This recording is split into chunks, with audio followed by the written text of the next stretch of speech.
I'm a believer in inoculated fermentations because I'm very intentional in my winemaking, and I think uh, controlled fermentations and intentionality in your choice of yeast is important if you want to have a defined style. If you want to fulfill your stylistic vision, um, you should have that aspect under control or have a strong direction, and that means I particularly with whites, I am very picky about yeast strain, and the strains I want to use are not available in a dried package, and so we procure the live yeast from a laboratory each year and then build them up to enough to do the fermentation. So for Pinot Gris, that's Chanson, Burgundian strain that I just really like the way it lifts the fruit and makes a very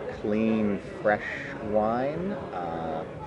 And I'm not really a winemaker that wants funky whites, so I avoid natural fermentation. I did some trials when I was at UC Davis with a lot of different native yeast strains that you would just find in the environment in vineyard and winery, and I preferred, purity in those fermentations.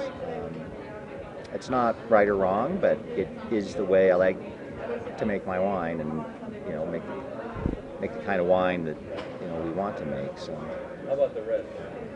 the reds, I'm more focused on making sure it's a strain that produces good aromatics.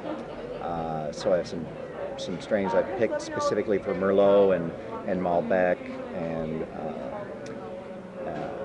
Petit Verdot, and they accentuate the nose of the wine. And I'm just a real big believer that you have to have that lead in to your wine experience that's kind of jumps out at the glass at you.